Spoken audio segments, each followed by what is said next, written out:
everyone. Hey, y'all. Hey. So welcome back to Talk Spicy to Me. We finally got to record again, so I think we're on a roll. You know, we had a little vacation, mental reading breaks. Got to read the books, talk about them. So we actually did get to do our buddy read this month, and we're talking about Fated Mates for May. So Bree has the book that we read. Yeah, so we read Void, and we did mention this in the end of our last podcast, but this is by Coralee June and Raven Kennedy. This is the first book that, at least that I've read of Raven Kennedy, but I have read Coralee June, and this was a paranormal reverse harem standalone, and it's just, it does pack a punch. There was a lot that was in this one book.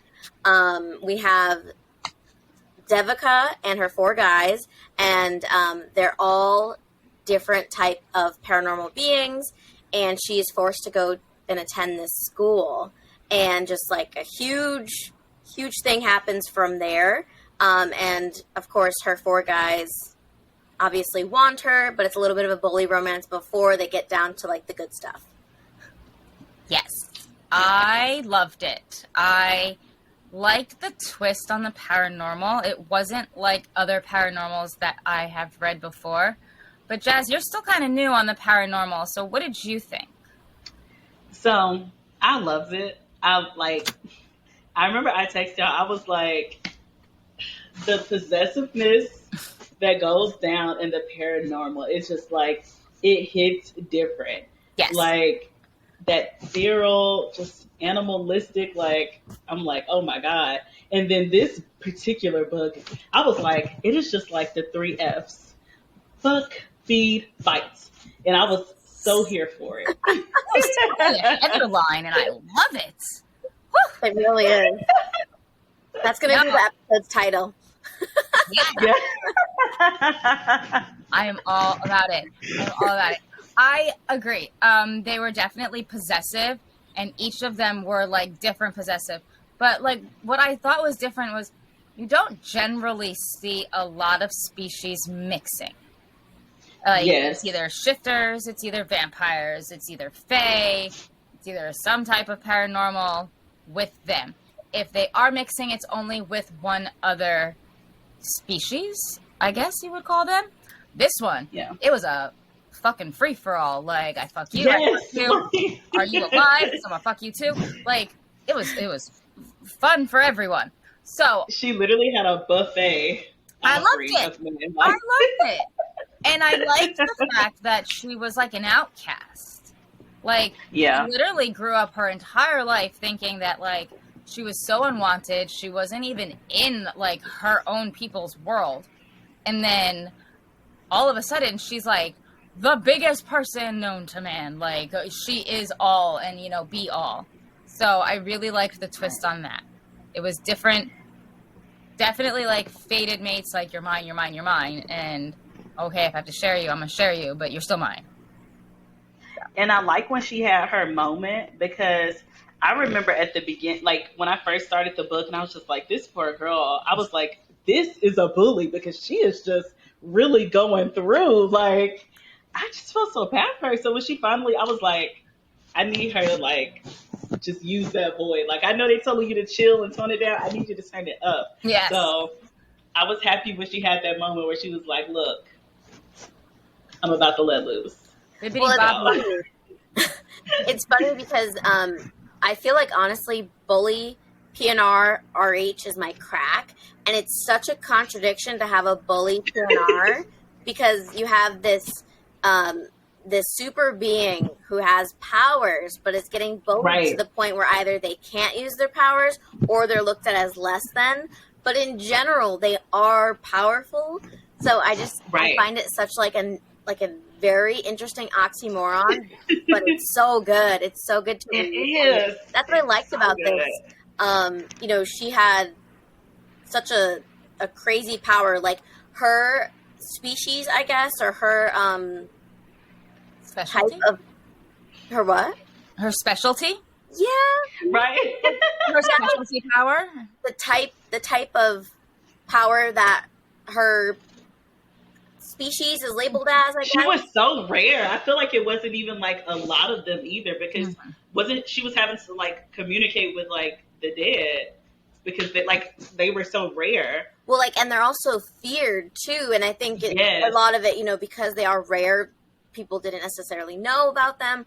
But it goes back to what you're saying, Heather, about we don't really see too many like intermingling species mixes, and you literally had every single everyone in this book mixing as one, and the paragons, is that what they were called? Yeah. So like the paragons were like the leaders of their species, like the most powerful at that time, like they're raised to be a leader. She had every single one. Right. My grocery list is, I need one of you. Oh, you're the strongest. Oh, I need one of you. That's big dick energy right there. Thank you. You come with me. Like, she was collecting. Like, it was a buffet of book boyfriends. I collected flags. She was collecting big dick energy species. That's what she was doing. Like, I want one of all of you. And she did. So, I mean, overall, I gave it 4 stars. Just because like parts of it were a little like confusing in the beginning for me, but I thought it was a very well-written book. Spice-wise, it had some spice.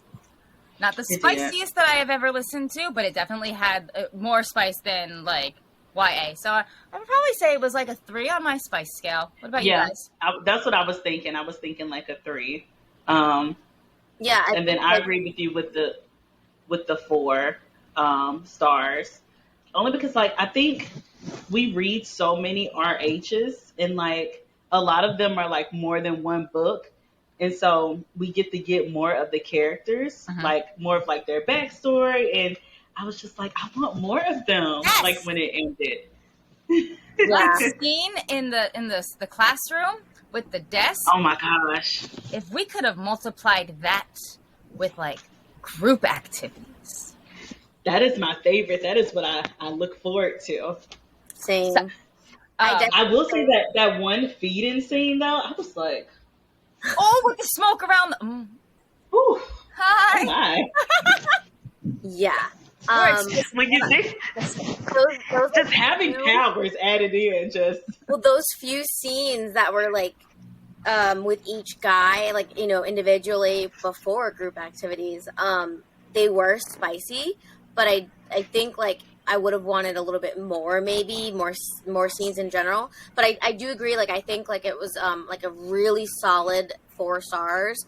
I just wanted a little bit more, and maybe that's because I'm nosy, but I love the details, and I just wanted more. You know, like I loved that world. I just had more that I wanted from it. Agreed, 1,000%. Yeah, and that's the hard part, and I have to give it to the authors, because to do a single standalone RH is difficult in and of itself. So to do one like this as well as they did is, you know, kudos and hats off to you, because it's so hard to develop a world, develop a relationship with 3+ guys. So it's already 4 people. And then tie up all the loose ends for the big bads that happen. Like, you know, you can't have 1,000 books, single book. Like, that's insane. But, you know, when it's done well, it's done well. It just definitely leaves that super fan reader wanting more. So it's like, you know, it's on a cliff because it's a standalone. So, you know, you're not going to get that next one. So that's, I agree. Like, I think that's why I'm a glutton for punishment with series, because I know I'm going to get more. Like, it's like a crack addict. Like, you know, there's my fix. Right. So I agree that, like, it definitely left me wanting more. Yeah, I think, like, I don't even think I've read many paranormal RH standalones. I feel like just the fact, like you're saying, you know, paranormal and RH are such dynamic parts of a story that needs so much put into each part. I would love to read more, because, you know, like, I could totally just bang out a couple standalones. But if there are more, I'd love to get some recs, because I honestly didn't even know that they existed like this. Like, you know, I didn't either. The Mafia RH was new to us, so I know would totally be there for a standalone paranormal RH, or even just more paranormal RHs, because like there are few and far between for those as well. There are definitely more out there than standalones, but I take Rex any day. Any size paranormal RH, I will literally devour. Like, honestly, I feel like that's just like more are coming up, because I feel like authors have, I don't want to say caught on, because it's not like oh, they need to do it. It's more they're just like, oh my gosh, this is really interesting, and I really want to devour or dive into this. Yeah, I can totally see it being like a trend, and not necessarily Bree saying like that they're copying, but when it's a trend, it's like if it's something where the story is calling to you, or you may have like an inkling of an idea, and it's like, well, let me go ahead and just, write mine up. But honestly, I don't mind when something I love is trending, because then it gives me so much to devour. Like with every paranormal RH I read, and it's only my second one, but I keep wanting more. Yes. Yeah. So, no, I've read 3 now, because Rejection. Obsession. With Kim, Lorraine, and Meg Ann. Obsession. Rejection is the second one. Yes. That's the one we're reading. I'm obsessed with rejected mates, okay? And that one has an interesting dynamic of species as well. I mean, this is like a great segue into the next part. I have not read Obsession yet. I will. But that one has like a good mix, right? It has different... it has a vampire, a priest, a werewolf. Werewolf shifters. And a demigod. Oh, yes. Yeah, like I'm ready. I need to obviously read. And that's... Oh my God. That audio is delicious. The audio is phenomenal. So definitely like top 10 of one of my favorite audios of all time. And y'all know I listen to a lot of audios. Yeah, that says a lot. She's like, whoo. Like that is up there with like, I don't know what it is about accents. When you like, you got Jason Clarke, and he is already like the GOAT. But you have him, yes, with an Irish accent, and just he already blows me away with his skill. But then to hear him do an accent, I'm like, are you for real right now? And then Aaron Shedlock has his what kind of accent is that? Is it Scandinavian, Norwegian? It's Norse. Norse. He does his thing too. Like it is so good. All aboard like choo-choo train. And so, Jazz, you listen, like, for reference, you listen to like 200 to 300 audios a year. Is that about right? Yeah. 327, I think, was she hit last year. You know, like a handful of them be like ebooks. But like for you to say though that that's a top 10 audio, I'm just shooketh. It's so good. Like the only other one I can think to put on that list would be the Raven Hood trilogy. And again, that's another one with Joe Arden and Maxine. They freaking, the things I would do to that man's voice. No words. Yeah, so those two are in my top 10 of like favorite audios. I'm glad that I listened to the Raven Hood trilogy, because I feel like it left more of an impact on me than reading it. What? You still have to listen to the last one. Exactly. You have to listen to the finish line. It is literally like... I know, I will. Everything. And we're going to keep hassling you about it. It's downloaded. It's waiting. I need to be in your ears. Exactly. You need to be writing saying, hey, y'all, this is what I'm listening to. I need one of you to just come to my day job, sit at my desk, pose as me, and then I'll go lie in the corner listening to my audio. Like this. I'll put my glasses on for that day. Oh. Like, look, Brie can't come to the desk right now because she is doing bookish things. Back off. Right. Literally. But yes, I loved Obsession. We can't talk about it too much. For spoilers, we are moving on to the second one, which is coming out in 4 weeks. June 13th. June 13th, it is coming out. They are doing, which I love when authors do this, they're doing rapid release. And they are doing... Oh, that's my favorite thing ever. Yes. I'm not waiting too long. And they're doing audio release on release day.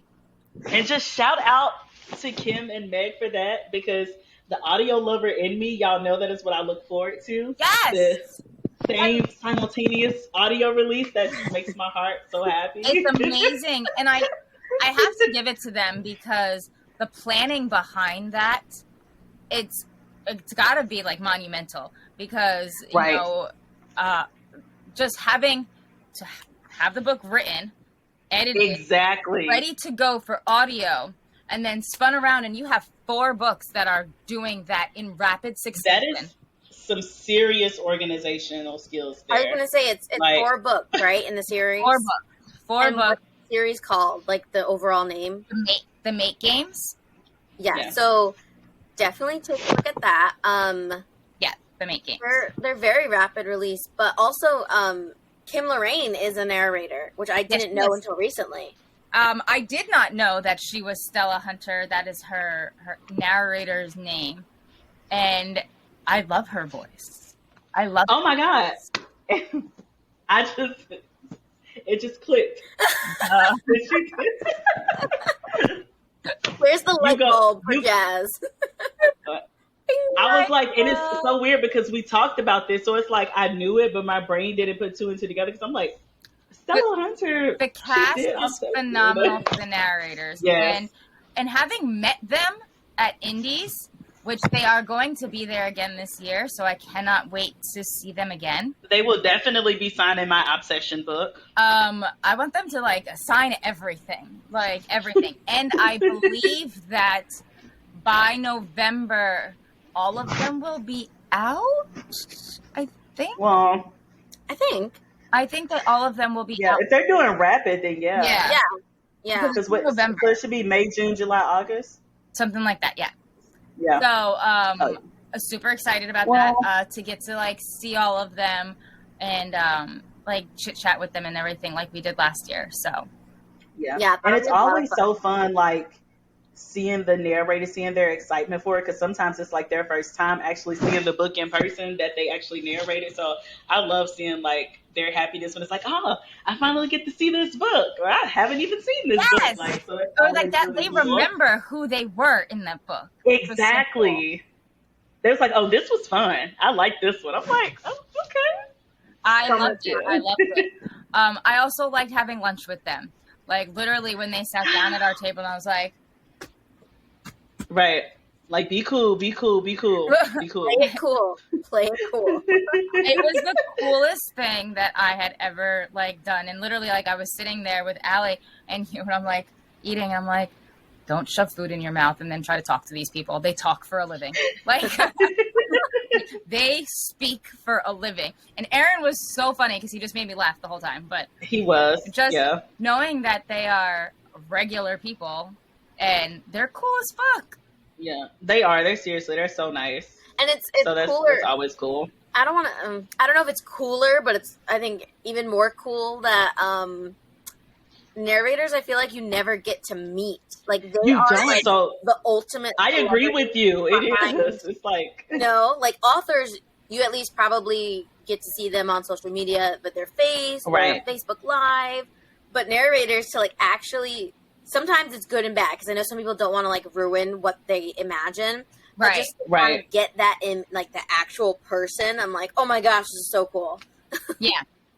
Also, but I agree with you, Bree, because like authors tend to go to more signers than narrators. So narrators are like at select signers. So I think it is like that extra cherry on top to be able to meet the narrator. Like, and then especially if like them and the author are there, you can have like their signatures by each other. Fantastic. That's my favorite part. My favorite part. And I'm so jealous that you're going to Vegas to meet Joe Arden. I literally have. I'll be there. I literally have no chill, and I'm going to have. I'll be in Disney, talking to Mickey, thinking about Joe Arden. And you have to say hi to Jasmine for me. I'm jealous that you're going to Disney. I'm going to Disney, and you guys are going to Vegas. I'm like happy about Vegas, but I'm like, Disney's cool. I am obsessed with Disney, so it's the only saving grace. but I would be in Vegas if I wasn't going to the happiest place on earth. So your books will be there. Joe Arden will grace those books of yours. I'm telling you, I'm going to send them in bubble wrap.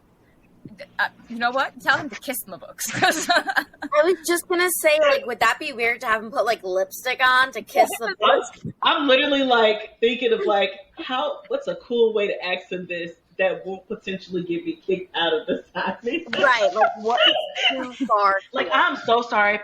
Please don't be offended, but do you mind like just kissing lick it? I just want you to lick it. Yes. Now look here, Heather, on this book. I mean, it's better than that TikTok where the guy said that his dick was in the Guinness Book of World Records, and then the librarian told him to take it out. Whoa, what? Did you guys not see that one? No. A mental image here. Okay, so there's a TikTok. There's a TikTok. I want you to see, visualize, okay? There's a TikTok of this guy sitting back, and he has the Guinness Book of World Records, like, in his lap. And he goes, yeah, my dick is in the Guinness Book of World Records until the librarian told me to take it out. I don't think we can ask Joe Arden that. No, I don't want him to stick his dick in my book. I just wanted to my book. There are so many things that he can do with the BDE, but that he can keep that BDE. There are many things that I want him to do to those books. That is not one of them. I don't know. I never know with you, so I don't know. Hi. I literally cannot even imagine if she was there in person to meet this man. Like, what I would come climb out him like mouth? a tree. I was just. I'm like, we would probably have to hold her back, or we would have to be like, well, we have to leave because our friend's getting kicked out. So We're arrested. We're going to need bail money. Like, what happened? I feel like we'd have to like slap her to like get her like attention. Like, wake up, right? Wake up. I'm here.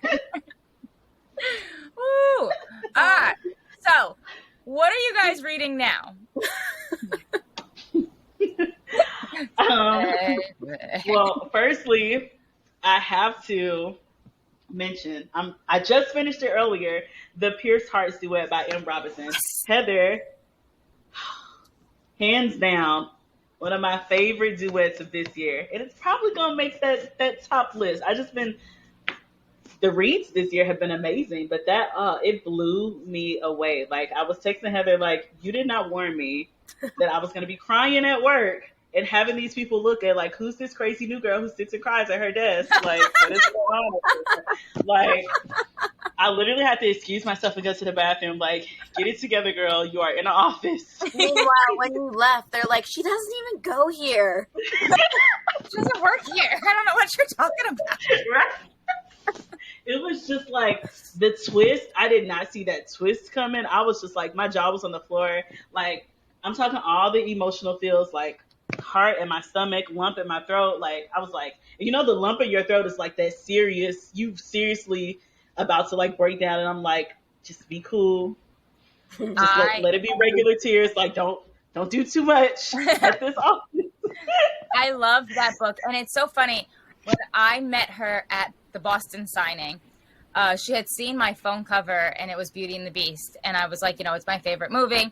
Yes, I'm a grown-ass adult. And Beauty and the Beast is my hands-down favorite movie ever. And she was like, you should read Choosing You, or Choosing Us, because that's where she was inspired by Beauty and the Beast. So all of those little, like, Easter eggs, innuendos for the movie, like, it touched my heart. But the overall story for both books, Choosing Us and Choosing You, it totally, like, took my breath away. Like, the way that it was written and just the way that it had you sitting on the edge of your seat, needing to know what these characters were going to go through. Don't cry. Don't cry. I can't. I was like, what? I'm not. And then you're talking to Jack. You don't have to. I couldn't, honestly, I didn't even start reading for, like, usually when I finish the audiobook, I have the next one queued up. I didn't even know what to read. I had to, like, watch the Parkers because I had to, like, cleanse my mind and my body and my soul because that story just hit me everywhere. Like, it was so good. And by the time I finished it, I'm like, I'm so glad that you read it because then I could chat with somebody. Yes. But I was like, this is such a good book. And it's one of her older books. But, like, it has, like, interconnected pieces for her other books, too. Like, I love that. I want to read them so bad. I wish they were in audio. The Jameson brothers are in audio. So, the Jameson brothers? Yeah, Haley's mom. I want Jackson and Haley. I need them in audio. So, yeah, her parents are in her other books. So, but it's just such a good story. So I think it's definitely something that I would recommend for everybody to read as well. Or listen to, because it is in audio. Yeah. Oh, and Hate Me. That's my other one. My new listen that I'm like less than an hour away from finishing. It is Stepbrother, and it is just it's that trope I was telling y'all about, the one where it's like, I hate you and can do mean things to you, but other people can't. Yes. Oh my God. Knox is freaking crazy, but I love him. Like, I think it's that crazy that's like too. So good. I guess it would be like a trope, right? Like a trope within. I feel like it's like kind of like a subtrope. A subtrope of like bully, maybe. Ooh, yeah, got new words. I like new words. Yeah, but it's just, oh man, it's just so good. Like, and before they even actually like had sex, I was like, this book has no. What is it doing being so hot? And they haven't even like did the do yet. Like the tension, the anxiety, the bangs. It was, oh my God, it was just palpable. I was like feeling it like it was my own. I was like, shush. But yeah. What are you reading, Grace? I have 2 arcs. A Kingdom. I have my phone out because I need to remember all this information. I have mine right here. My brain is yep, mine is here too. Fried.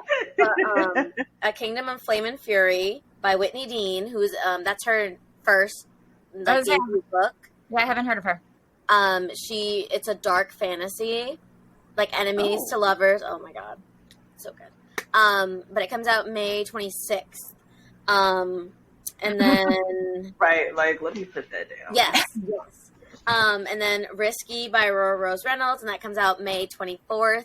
And that's single mom broody alpha, but it's not really enemies to lovers. It's kind of like, is that Blake and Everly? From Rush? Like the first yes, the second book. So, oh, that's exciting. Yes. I actually really loved I really love Aurora Rose Reynolds in general, but this series isn't connected to her other books in her world. It's like a separate world.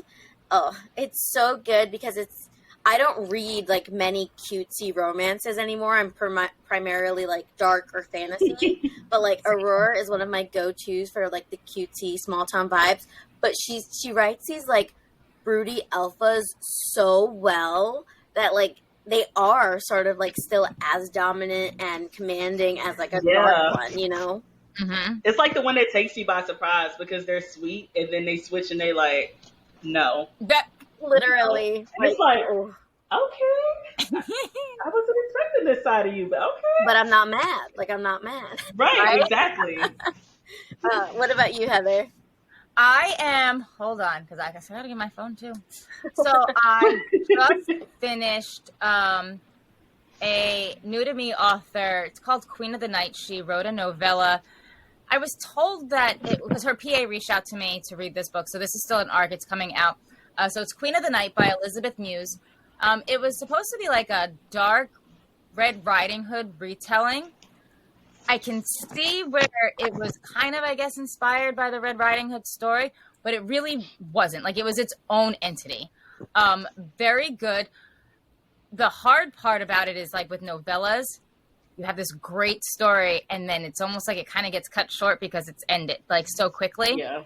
I loved the world building. Once I actually, like, got to understand, like, where everything was and, like, falling into place, I was like, oh, hot damn, like, look what you did. And then it was like, oh, hot damn, it's done. I want more. So it was really good. It was really cute. It was only like 155 pages. So very good story. I will read more of her. Very eloquent in her, like, writing and words and, like, using words that took me back to college. I was like, oh goddamn, like I gotta use the brains that I got. Like she was eloquent when she spoke. Like I think if I ever met her in person, I'd probably feel dumb. But beautifully written book. And then I am just starting, and when I just say just starting, it's like I'm on page 2. Like I couldn't even tell you what the characters' names are yet. I am reading Nothing Feels Better by Britt Benson. That is coming out this month.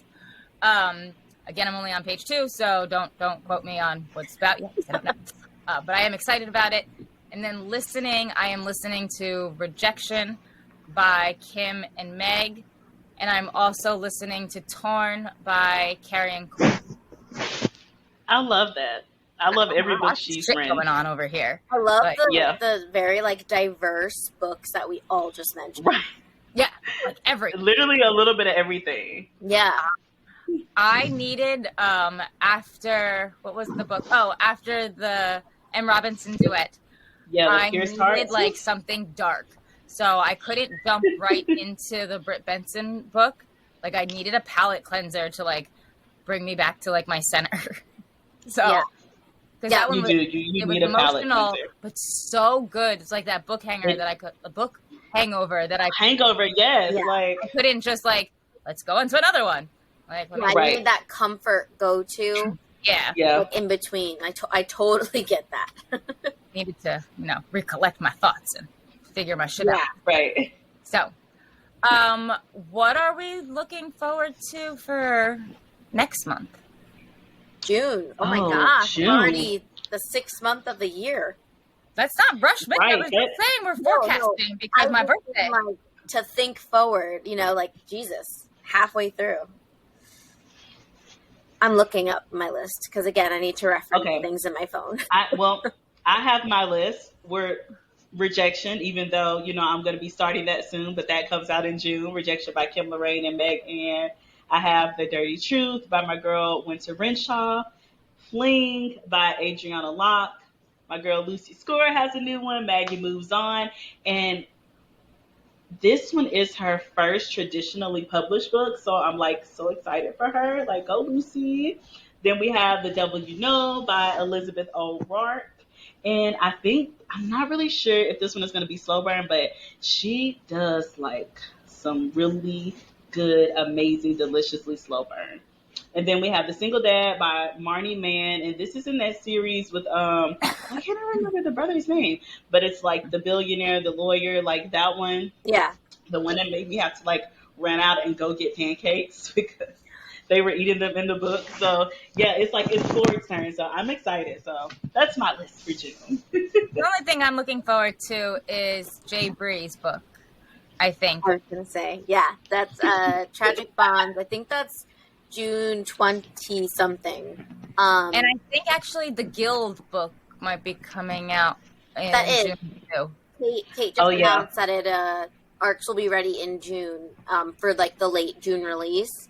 I'd love to read an ARC, but I'm not famous enough for that stuff. Same. I would love to. We can only hope. But I'm not famous enough. One day. There's an ARC giveaway actually in the group. I think it's like running this week, but it was like explain just for the chance to win, explain why you would love the ARC. And I just commented, I was like, I need it to live. And I haven't even read the Guild. Like the first book, but it's like, just you haven't even read the first two, but you need the third. I mean, I was literally, I need it. If you don't give me this, you will be responsible for what happens. Child. Like, does that count? Depending on what day it is, I would totally give her my firstborn. Even my second and thirdborn, depending on the day. Yeah, but you have to ship her your kid. Like, that's going to be really expensive. Well, that's because she lives with kangaroos. Like, her mailman is upset. Gonna cost for the cost of shipping. That's not media mail. Right. That is like a large package. You need insurance. You need insurance in case that gets lost. Like, right. Absolutely. Absolutely. But I'm telling you, it's the killer kangaroos that are hiding by the mailboxes because that is why shipping is so expensive. And it kills me But then it also kills me because I want to go to Babe next year. Exactly, same. Oh my God. And I need to find a fucking billionaire to, get some sugar. I need one of these. Exactly. I need one of these billionaires we always reading about to there's come whisk me away. Babe or Bray, one of the two, and then there's the ball gowns one. That's Babe. So Babe That's in Babe, Australia. yeah. It's Ball Gowns and Books event. Okay. That's one in Australia. I think the two, Babe and Bray, I think are within 2 weeks apart.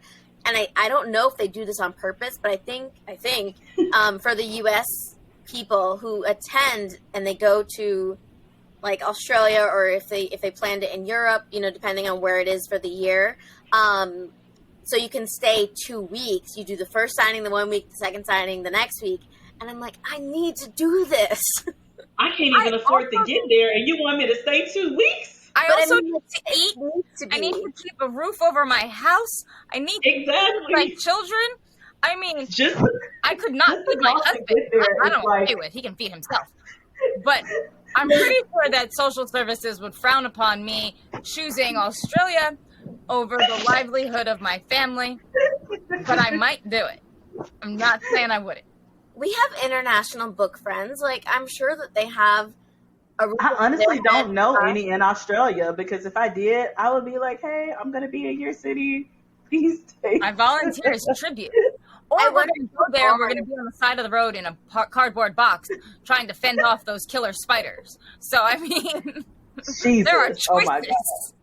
I'm literally like, I'm terrified. I want to go, but I'm literally terrified because all you hear and see are pictures of all the dangerous animals that live in Australia. You know what's crazy though? I'd rather go to Australia and like face the wrath of these crazy bugs than go to like Europe by myself, possibly, because I feel like I've watched Taken. What? I know. No, I'm sorry. No. Immediately no. Taken? Immediately no. Wait, you'd rather be taken than like a killer spider? Those spiders are as big as a human being. I would just rather the human being take me than Taken. Okay. So I've seen Taken. I have seen Hostel, where those backpackers in Europe get taken in Amsterdam. So the way that I'm set up, no. Yeah, my parents don't have questions. I don't know Liam Neeson in real life, and I don't know the Jungle Man either. So, you know what? I might just stay here. Where it's look, the third option, Bree, that you didn't give is to stay here, like Kevin said, in the U.S. Listen, I am trying to live my best life, okay? Don't hinder me. I'm going to just apply for, like, every giveaway that any of my favorite authors in Australia and New Zealand do. Is there, like, a book? Is there a book signing visa we can get that'll make our trip maybe when they come here. Like, I just need, like, a gigantic tennis racket bug zapper. Like, for real. Like, I need, like, super ultra resistant bug I don't repellent. think that's like TSA approved, but I'm sure they would make an exception. Like, they're just gonna be like, why is this girl walking around here in a hazmat suit? Oh, she's going to Australia. She's good. She needs that.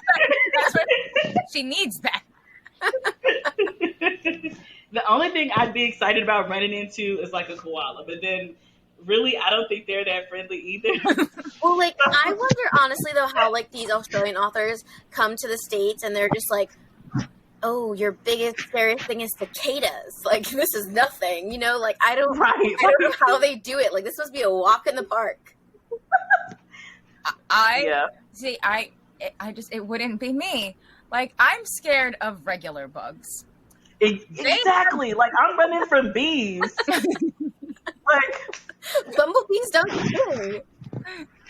Well, we learned about the bee penises this week. The women do. The women have stingers. The men don't, but the women have queen stingers. Bees have a stinger. But, you know, I'm scared of regular American bugs. International bugs. I can't do international bugs. Like, and then what about, like, I get bit. And then I'm stuck there because, like, I'm allergic to international bug stuff. And guess what? You know you ain't coming home if you get bit. You're going to have to stay there and heal up. To come home. So I'd be stuck there because I'm poor now and I live on the side of the road with bugs. You can get tested for these allergies. Excuse me, test me for the Australian bugs. Which ones, ma'am? All of them. All of them. Okay. So, big tangent, but hopefully we will be recording again next week. We have a lot of big things coming up and a couple of authors that we have reached out to talk to. So that's all going to be coming soon.